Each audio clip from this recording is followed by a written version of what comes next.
communicate between two robots, or to communicate between the robot and the operator station through external computers.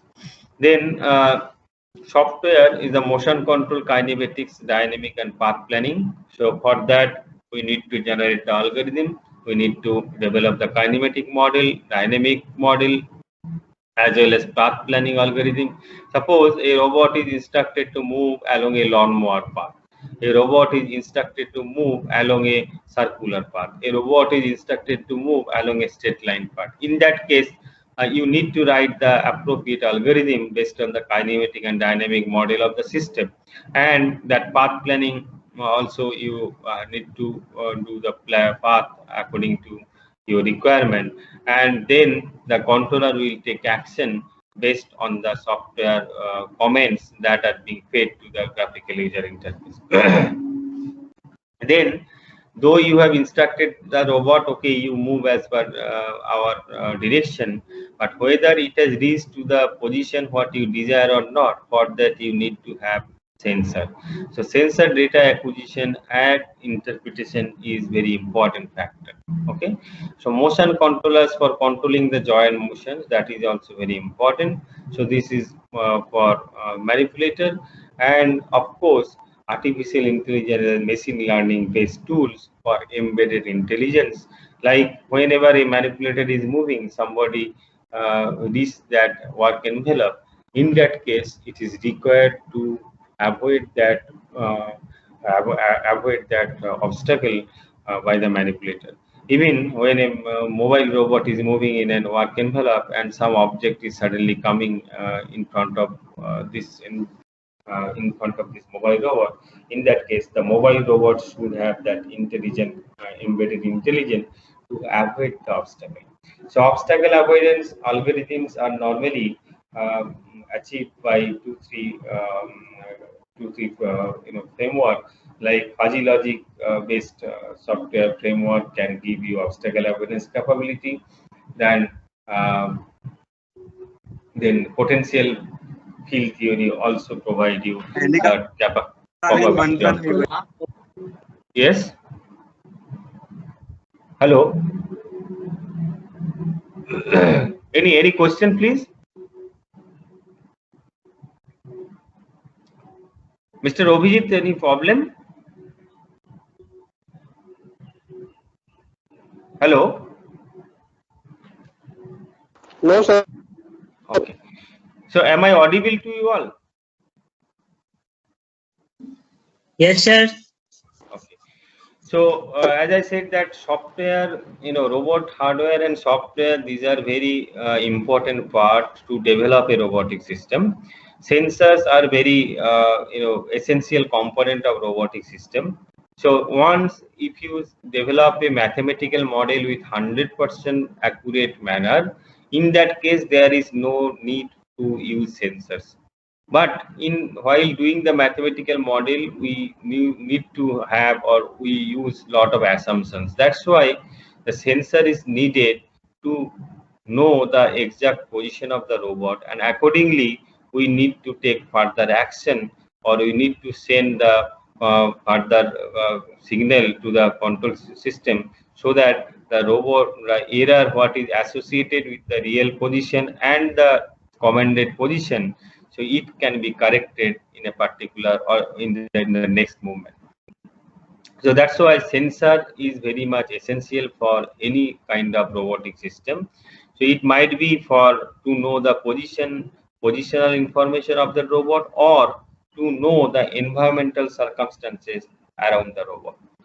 Then motion controllers for controlling the joint motion and the overall motion of the end effector. Then artificial intelligence and machine learning for embedded intelligence. So I have discussed about sensor, but this will give you some more information. So sensors are of two different kinds, like proprioceptive sensors, which provides the internal information. Just like when a human being is moving from one place to other, we need to know what is the position, what is the velocity, what is the acceleration of that human being. So similarly, for a robot also, we need to calculate the position, velocity, and acceleration information at each and every instant. So this can be achieved with the help of IMU. IMU, what is the full form of IMU? It is inertia measurement unit. If a robot is moving in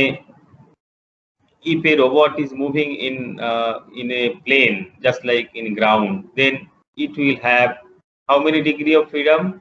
3 degree of freedom. If a robot is moving in space, it will have 6 degree of freedom. If a robot is moving in underwater, it will have 6 degree of freedom. So if a mobile robotic system, just like a wheel mobile robot, just like an ambassador you think of.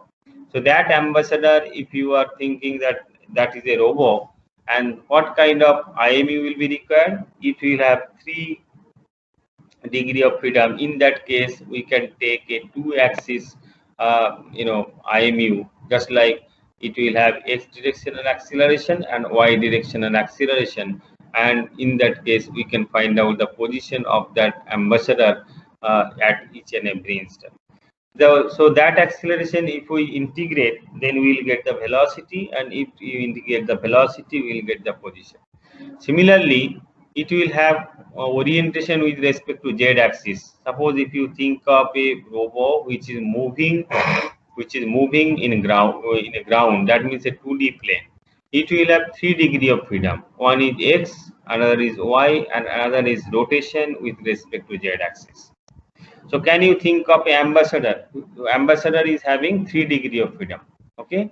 So just like it is similar to a wheel mobile robot. Wheel mobile robots are driven by electrical motors, and here it is driven by 4 wheels, and power is provided from the engine, IC engine. But in case of a mobile robot, it has 2 wheels, and 2 wheels are actuated by electric motors. So that's why the 3 degree of freedom, for 3 degree of freedom, it must have a 2-axis accelerometer and a 1-axis gyroscope, which will provide you angular velocity with respect to z-axis, and from there we can calculate, by integrating, we can calculate the orientation with respect to z-axis. So this IMU, or inertial measurement unit, it is essentially consisting accelerometer and gyroscope. And probably most of you know the function of a DVL, Doppler velocity law. Okay, so whenever it is required to, only with the help of IMU, it is not always possible to get the accurate information. So nowadays people are using GPS also, global positioning system, okay, which is associated with, integrated with IMU information to get the accurate position. Now, for land-based information and where GPS signals are available, it is not a problem to find out or to estimate the position of a robot. But when it is underwater environment, in that case, it is very difficult to get. It is not at all possible to get the GPS information, global positioning system information. When it is on the surface of the water, then GPS information is possible. But when it is going underwater, GPS information is not possible. In that case, relying only with the IMU is not at all possible. So then in that case, the IMU is, associated with the DVL, or Doppler velocity law, which also provides the velocity information of the vehicle, and that information are combined with the IMU or feedback to the IMU to get the correct positional information of the robotic system. In the underwater robotic system, we also use the pressure sensor and altimeter. So as I said, the pressure sensor provide the information that where the vehicle is from the sea surface, and the altimeter provide the information that what is the distance from the vehicle to the seabed. Okay, so that is the information altimeter. Altimeter is also known as echo sounder. So apart from that, the sensors which provide the external information or information of the environment, so this is known as exteroceptive sensors. Like camera is an exteroceptive sensor because it provides the information about the environment. And then lamp is also associated with camera. Then sonar So probably you know the full form of sonar, sound navigation and ranging. Full form of sonar is sound navigation and ranging. Full form of DVL is Doppler velocity log. Full form of IMU is inertial measurement unit. Okay, you need to get accustomed with this system while you are studying robotics. So this is sonar is the sound navigation and ranging. Sonar is used to map the environment. Okay, so in case of a land-based robot, or in case of underwater robot, or in case of aerial robot, sonar plays a very important role. But as you know that sound velocity is not so high. Now people are using laser rangefinder sort of thing to map the environment at a very faster rate, because sampling rate of this sonar information is very sluggish or very slow. So this kind of sonar is used for mapping the environment in underwater or land-based information. Similarly, this is known as FLS or forward-looking sonar. This forward-looking sonar, it is used for obstacle avoidance. So it is fitted at the front of a robot, and it is used for it gets the information of the obstacle. What kind of information? It finds the distance between the robot and the object, and what is the angle between the robot and the object. So these are known as range and bearing information. So these two informations are provided to the controller, and that controller take appropriate decision regarding the obstacle avoidance. So similarly, in case of land-based robot, ultrasonic rangefinder is also used for obstacle avoidance. And some cases, people are also using proximity sensors, infrared proximity sensors to avoid the obstacles or to hit some of the structure that is located nearby near the robot. So proximity sensor, infrared based proximity sensors. So apart from that, people are also using temperature sensor or conductivity sensors to measure the temperature and conductivity or dissolve oxygen of the environment. So here from this slide, I want to convey two things, that based on the category of the sensors, it has been decided, it has been segregated into two parts: proprioceptive sensor and exteroceptive sensor. Proprioceptive sensor provide internal information, and exteroceptive sensors, it normally provide the information about the environment. Just like this FLS, it provides the range and bearing of the obstacle.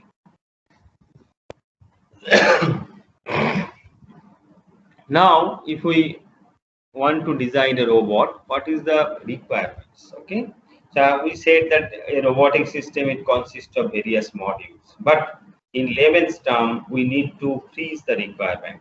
That means what will be the payload the robot will handle, what will be the maximum size of the robot, what will be the mission time of the robot. Suppose if it is a teleoperated robot, then it is not a big issue. But whenever you are talking about a robot which will work in a remote environment and it will be embedded power and intelligence, that means the battery will be fitted on the robot. In that case, you need to know what will be the maximum velocity of the robot, what will be the maximum mass of the robot, and what will be the maximum size of the robot, and what work actually it will do. So freezing of the requirement is very important. Then always our intention should be to make the robot compact, to make it lightweight, and to make it modular, so that if any change is required, you can add another module, and or you can remove one module, so that there is major change can be avoided. Now you need to check for design for strength and rigidity. So this is very important. For land-based robotic system, it is, though it is not so important, but for a manipulator it is very much important. But for underwater robotic system, whenever it is think of, if it is going for 1 kilometer depth, then it will be subjected to 100 bar pressure. Basically 10 meter of water depth, it is all equivalent to 1 bar pressure. So whenever it is going for 1 kilometer depth, it will be subjected to 100 bar pressure, and all the electronic modules, it should be housed within a chamber which can resist the pressure of 100 bar. If the robot is subjected to design or subjected to develop for a pressure of 100 bar, that means it can operate at a depth of 1000 meter or 1 kilometer. So this is very important. Even for a manipulator design, you need to know what is the payload it will handle, what is the maximum velocity of each and every joints. Okay, so these are important parameters. So you need to check the strength, you need to check the rigidity, you need to check the buckling aspects for underwater system. All this buckling for manipulator also. If you take a very long a link which is very long, in that case you need to check the ratio of the diameter to length. Okay, length to diameter. So similarly, selection of high torque to weight ratio actuators, propellers, control surfaces, and energy sources. You know that to make the robot lightweight, you need to use the actuators which can provide high torque and per unit weight. So you may have actuators. Suppose one actuator is 5 kg, another actuator is 3 kg. Both of them can provide same torque. In that case, the 3 kg actuator you should take. Though the cost of the 3 kg actuator is more, but it will essentially give you lot of advantage while developing that robotic system. Now, selection of energy source, we need to have that high energy per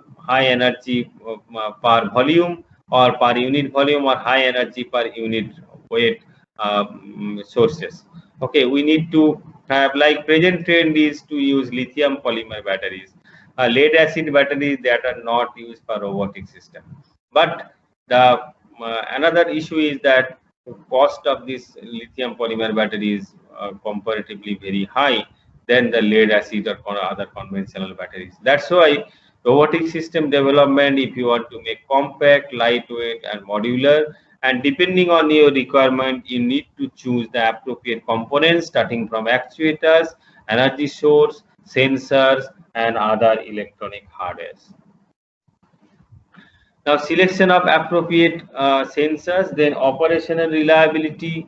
Operational reliability, you need to know that what kind of precautions you need to take. Like if there is any leakage to the system, if the temperature of the system is becoming very high, in that case, you need to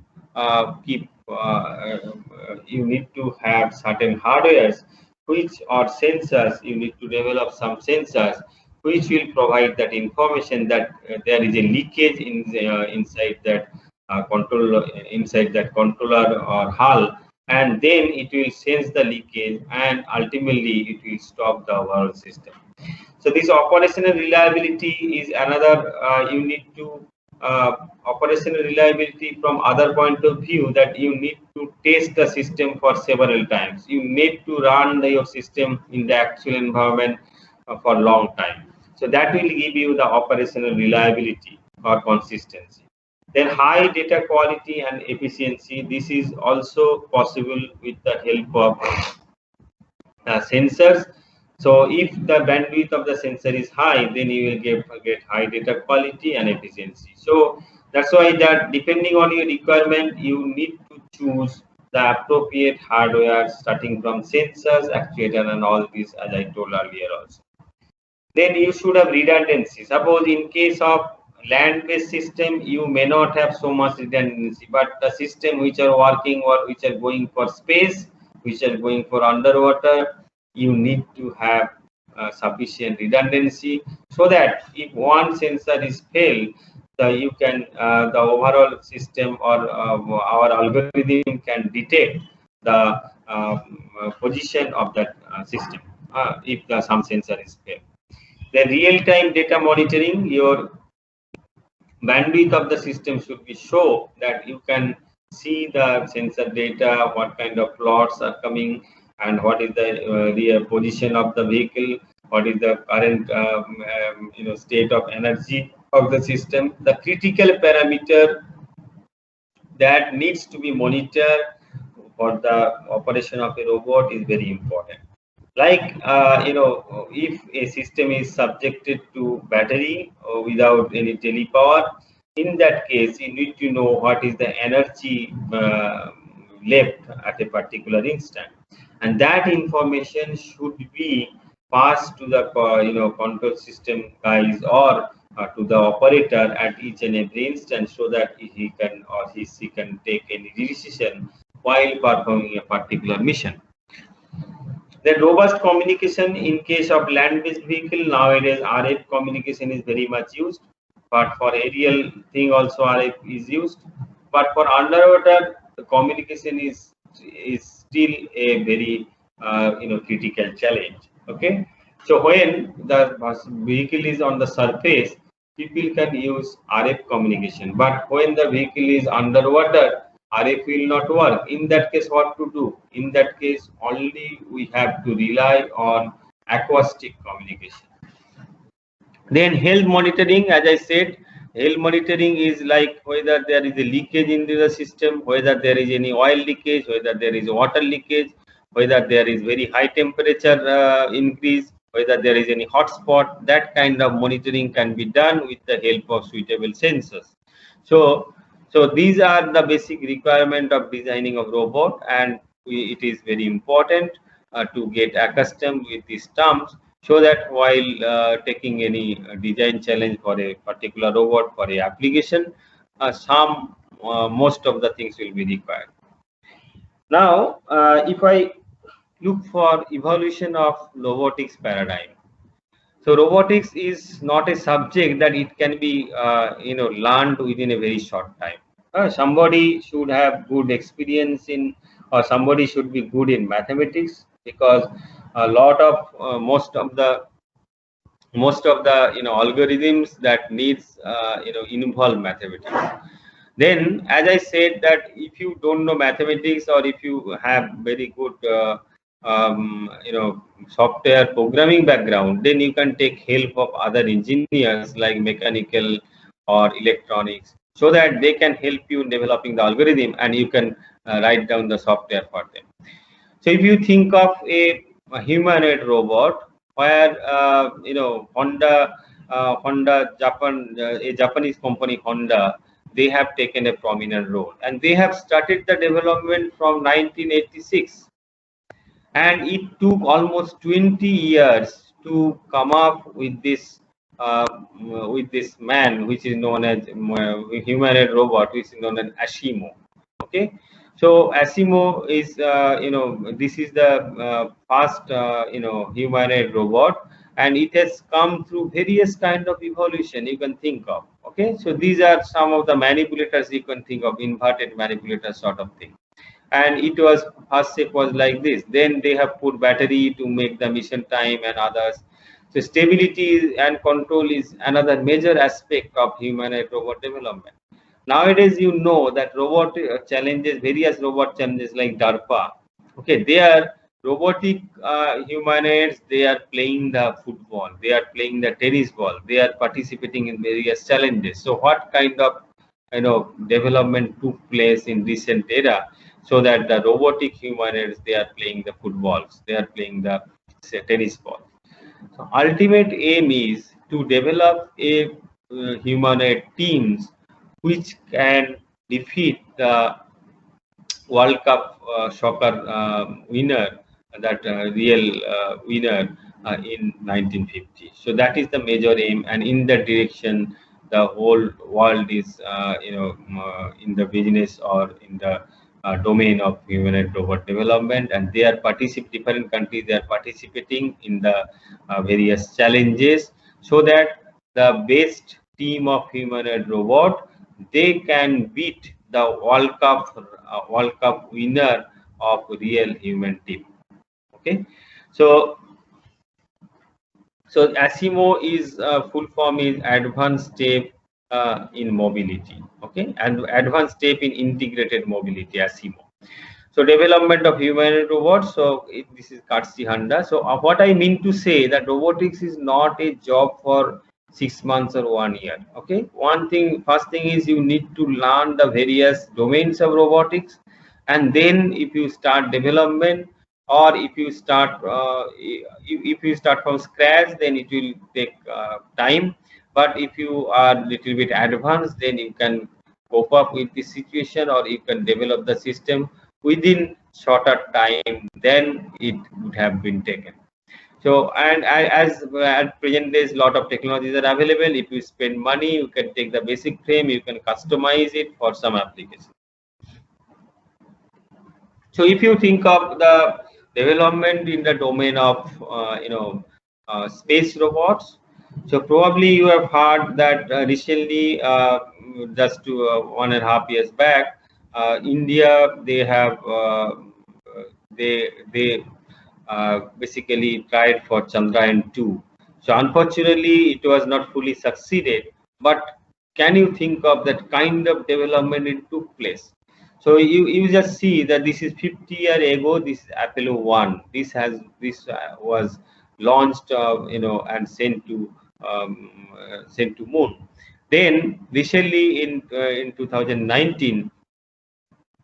In 2019, in our space mission, so which is known as Chandrayaan 2, the second lunar exploration mission by Indian Space Research Organization. So it consists of a lunar vehicle, it consists of a lunar orbiter, then it also includes the Vikram lander. You can see the Vikram lander here, and the Pragyan rover. Okay, so that rover is supposed to inspect or monitor the environment at the moon. Okay, so here you can see that's the orbiter. This is the lunar orbiter. Sorry, and then it is the Vikram lander, and finally this is the Pragyan, which is the lunar rover. Okay, so this kind of development that has been taken place, at recent time in space robotics. Now, if you think of the environment in the industry, then where we can see that various kind of development starting from manipulator or manipulator vehicle combination. So this kind of things has been developed. So here you can see a Skuka robot, which is a mobile robotic system upon which a manipulator has been installed to carry out various kind of application in manufacturing environment or software environment. So environment might be structured, or it may be a guided path. It may be also unstructured. In that case, the vehicle should take care about obstacle avoidance also. That algorithm should be embedded within the vehicle so that it can work in an autonomously in an unstructured environment also. So if you see this kind of vehicle, so where these are normally for army, so this kind of vehicles are used for mobile, so for mine detection and its neutralization also. So and it also helps our army men to fight against the neighboring enemy. So these are the various kind of developments that took place in the recent year, and our Indian Navy, they are also in that progressive development, so that various kind of utility vehicles, mobile vehicles, that can be developed, and it helps them to various extent. Now, warehouse cart evolution. So earlier you can see that only it was manual material movement. It was known as utility car, and it would have various configuration with interim storage. And after that, the second development took place where guided vehicles are used, and automated guided movement were provided to the vehicle, and the vehicle is supposed to move along a pre-planned path and requires facility changes. So what I mean, initially it was only utility car, and it was driven by by a human being, and then it was a people started utilizing guided vehicles where the vehicle will be moving along an automated guided movement path and also through a pre-planned path. And finally, present day scenario is that in warehouse cart evaluation, just like Flipkart or Amazon, people are using autonomous mobile robots which will have onboard power and intelligence. That means it will be battery powered, it is not teleoperated, and it will have intelligence also to avoid obstacles in an unstructured environment, or whenever some other mobile vehicles or human beings are coming, it will not collide with them. And it will have flexible workflows, it will have flexible payloads, and it will be collaborative and fast to deploy. Okay, so these are the development or growth took place or taking place in various sphere of industrial scenario, and people are gradually incorporating robots for their business purpose, and on various scale to I mean uh, to increase their profit and efficiency. So if you look back to the development of manipulator, as I said that during 1960s, George Devil, he has developed a robot, teleoperated robot, and which has been taken by Univation Inc. And then Univation Inc. company, they have developed various kind of robot which are known as Unimet. So, and that was from that Unimet, that Kawasaki uh, from Japan. This was the version of this is a Japanese. This was owned by a Japanese company, that Kawasaki Univen, and that time they are developing this robot. Now, at present, you see the development of manipulators. What kind of development took place, and at present the manipulators are becoming very lean and slim with higher degree of freedom, so that it can do complicated work in a manufacturing environment. So this was the very primitive development, and this is very advanced development. So manipulator manipulates materials without direct physical contact by the operator. So radioactive or biohazardous materials using robotic arms, or used in an inaccessible places, or it is used for repetitive work also. So if you look back, manipulator is basically it is synonymous with our hand also. So you know that in our hand there are wrist, there are elbow, there are shoulder joints. And some of the researchers, they compare manipulator with just like a configuration of a human being. So here,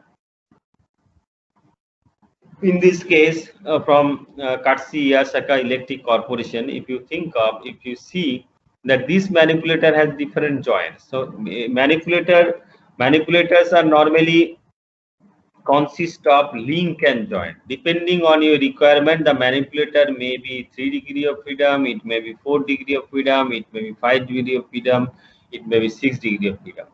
And in some cases, it might be more than 6 degrees of freedom. In that case, the sum of the degree of freedom is redundant, but that are required to carry out the complicated job. Just like if you think of a table, and if you are placing a object at the not at the top side, at the bottom side of the table, then with our hand we will be able to take it very easily, because our hand has more than 6 degrees of freedom. But if it is a robot with the 6 degree of freedom, it will not be possible by the robot to take the object very easily. But if the robot has higher degree of freedom or redundant degree of freedom, then it will be able to take that object which are placed below the robot, below the table, which are placed below the table easily. So that's why redundant manipulator is another type of robotic system which are also required to handle complicated type of jobs or complicated type of requirement. So here you can see the nomenclature of this robotic system. So here at the very bottom, it is a S axis. That means it rotates the overall robot. Okay, so this is the base rotation. Then you can see that B axis just like our body, if you move it sidewise, okay, waves the robot wrist upward or downward. Okay, so the B axis waves the robot wrist upward or downward. And uh, L axis moves the robot body backward and forward. So L axis is just like our body. If we move it forward and backward, and this B axis is waves the robot wrist upward or downward. Okay, and this U axis moves the axis upward or downward, and this T axis is the rotation of the wrist. So and R axis is the rotates axis. So here this kind of nomenclature is being used by some Japanese company, Yashica Electric Corporation. But in conventional way, there are some rules which will be studied during the coordinate transformation and kinematic of robots. That time we will be learning, or we will be informing you what kind of suitable methods, Genevieve Hartenbach's rule and other methods can be utilized for finding the kinematics of a robot. So here, apart from this nomenclature of different motion, the S axis, V axis, L axis, U axis, with that axis of rotation, T axis. So this robot is also having a controller which controls the complex motion of manipulators in a comprehensive manner. Apart from that, it will have also a programming pendant, or which is known as teach pendant, which teaches the manipulator movements, which teaches manipulators the movement. Okay, so this teach pendant and controller, these are two important components of any robot, apart from the actuator and hardware by which the robot is built. So normally the robotic manipulators can be of two types. One is serial manipulators and another is hybrid manipulators. Serial manipulator means just now what we have discussed, that it is a closed chain. It is a open loop mechanism. Serial manipulator, just now what you can see here. So it's a open loop mechanism. It has a base and it has an end effector, but these are not closely connected. So that's why it is known as serial manipulators or open loop mechanism. So there are parallel manipulators or closed loop mechanism. So this is a parallel manipulator. So it is seeing all the links are connected with the top and bottom platform, and there is no open loop. Okay, so that's why. So this is a closed structure. What I mean to say. So this is a closed loop mechanism. So apart from that, it is also possible to have hybrid manipulators, which is combination of open and closed loop, or which is a combination of serial and parallel mechanisms. So this parallel manipulator is very commonly known as Stewart platform. This is known as Stewart platform. And if you see that, as I said, that every robot is a combination of joints and links. So joints means where the motor is fitted. Okay, so this is a joint. So where the motor is fitted, that means where from the motion is being induced. And in between two joints, the part which is known as link also. Okay, and at the end, just like our hand, we use the finger to hold something or to eat rice and something, some other to carry out some other job. So in case of robot, this is known as end effector or end flange. Okay, so robot is essentially having components like links and joints. At each and every joint, normally motors are fitted. The joints may be rotary joints, or it might be maybe prismatic joint also. Just like here, you can see this is a serial manipulator or open loop mechanism. So where you can, at the very beginning, at the bottom, you can see that this base arm is moving it can move, it can basically rotate. So this is the shoulder swivel. The shoulder can swivel according to this. This is the elbow extension. So elbow can also swivel according to this.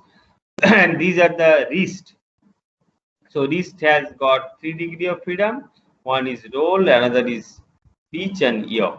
So roll is rotation with respect to x-axis, pitch is rotation with respect to y-axis, and yaw is rotation with respect to z-axis.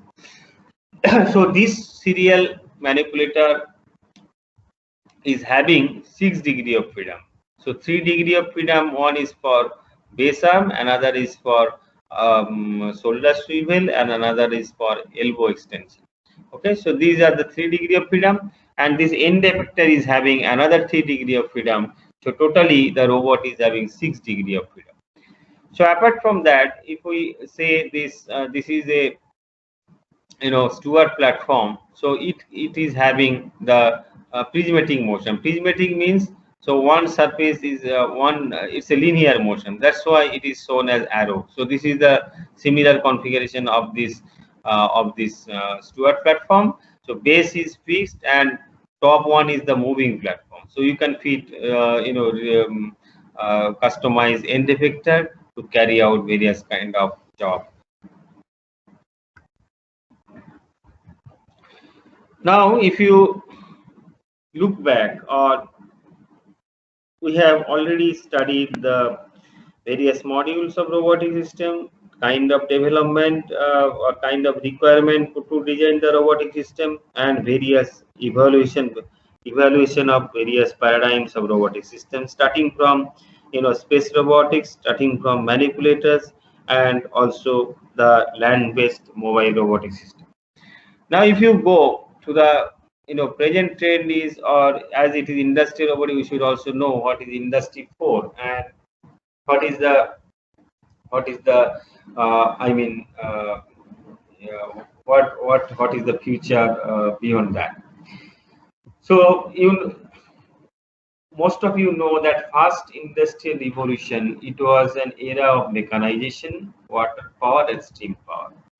Second industrial revolution, it took place due to mass production, then assembly line, and invent of electricity. Okay, and it is basically spread of electricity throughout the world in a massive way. Then third industrial revolution took place with the invent of, or with the introduction of, computer and automation for various purposes, starting from induction of robotics in industry and various other sphere, and consecutive research to develop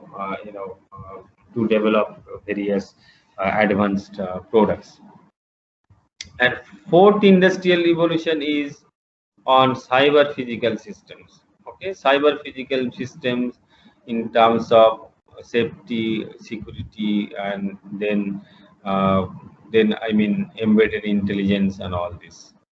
Now we are now waiting for fifth industrial revolution, which is intelligent assist and collaborative robots. Okay, collaborative robots where human and machine will interact each other, and they will work together to achieve a common goal. So that's why the fifth industrial revolution is already happening. Physical human robot interaction and symbiosis between robots and human operator are signifying this leap from industry 4 beyond. Robots no more replace humans, rather work with human hand in hand with physical contact. It provides means to reduce occupational injuries and in the same time enhances productivity. So the essence of this thing is that, essence of this slide is that, so robot introduction or deployment of robot in industry doesn't mean that to take the work of a to remove one manpower. It is not like that. It is the essence is that human and the robot will work hand in hand it will help to increase the productivity, it will reduce occupational injuries, it will relieve the human being to work in an hazardous environment, but at the same time it will enhance the productivity and efficiency. So if you see that this is also a industry 4 paradigm slide, where it also integrates all the current requirements like big data analytics, then augmented reality, then additive manufacturing, cloud computing, then cyber security in terms of safety and in the terms of safety and security of the system, then internet of things, IoT, okay, IoT, so to make the things easy, and system integration, then simulation, and of course it is also autonomous robots are part of industry 4 to carry out the things in a easier manner and to relieve the human being from tedious and hazardous job, so that productivity, efficiency, all this can be increased to a greater extent for a particular business.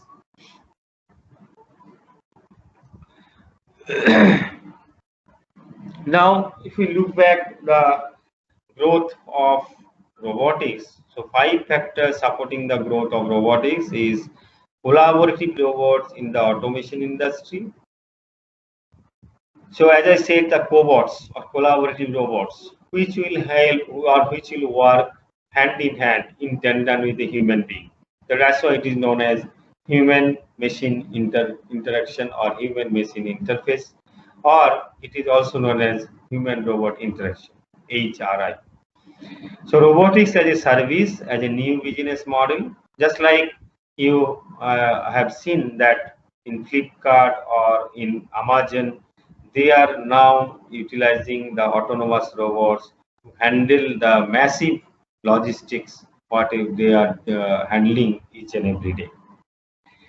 Then AI and ML, artificial intelligence and machine learning in robotics to make intelligent machines. Actually, wherever the robotics are being used as a service robot, they are this AI and machine learning, or in other domains also, that is being utilized or that is being introduced to make to provide the intelligent embedded intelligence to the robot. Then mobile autonomy in the logistic industry,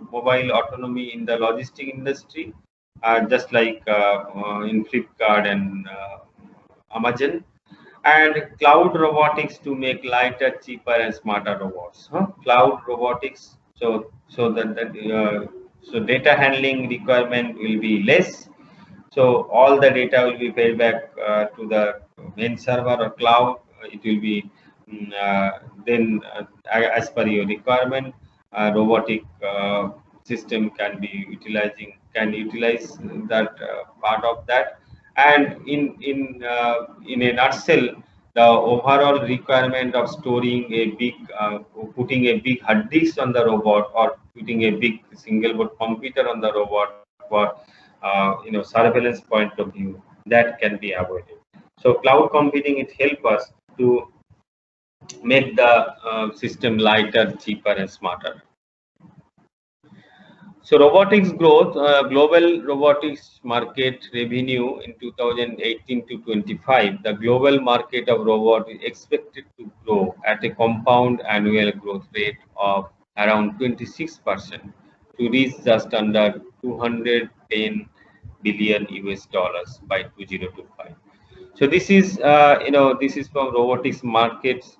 So it is a review from robotics market. This is not a robotics market review 2025, and website is www.statista.com. So this is the trend what we are expecting up to 2022. So that means in industrial domain the growth is increasing, but not in that way. But in non-industrial domain, it is increasing drastically. There is a drastic change that can be noted.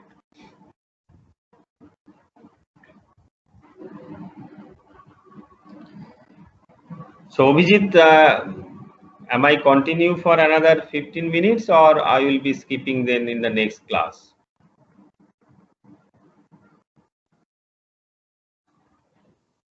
So then I think better I will stop here and then in the next class we will be continuing. Okay. Okay, sir. Acha, do you have any question, please?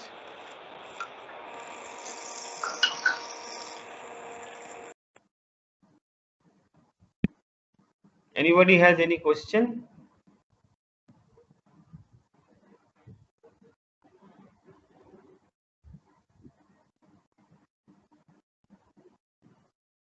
There are around 6-7 slides. I think we will be discussing in the next class.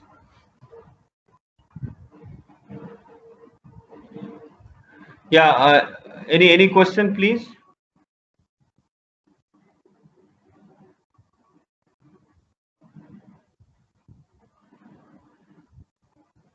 Mr. Abhijit, are you here?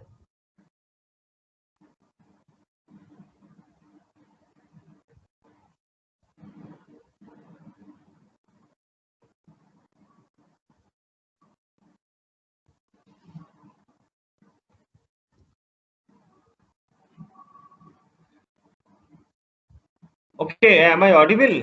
No, sir. So Sir, do you you are have any? audible. Okay, do you have any question? Yes, Otherwise, sir. we will stop here.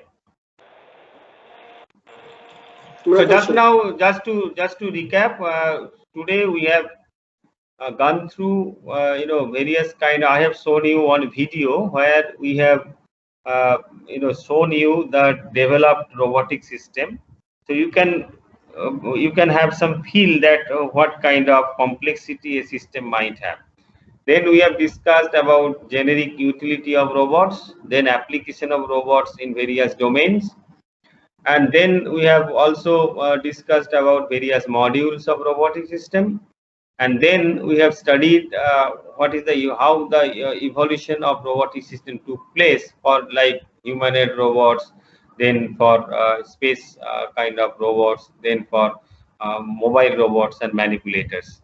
Okay, so these are and also further we have discussed about the growth, and we also discussed about the development of industrial revolution, and at present it is what is the requirement for industry 4 and beyond, and we have also discussed about the growth of robotic system projected to 2025 and beyond. And next class we will be discussing the robotics and automation for manufacturing industry and other part in the subsequent classes. Okay, so do you have any question? Otherwise, we will stop here. Or if you have any suggestions, then I may incorporate in the next class also.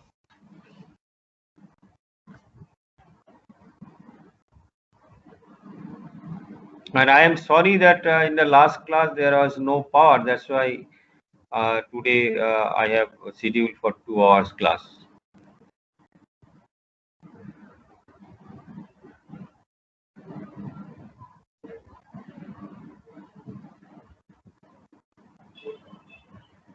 Okay, then Mr. Abhijit, we can leave or?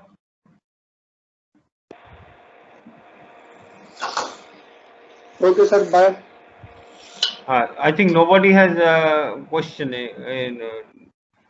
Nobody has any question, so we can leave. Yes. Okay, sir. Okay. So then we'll meet on Friday, no?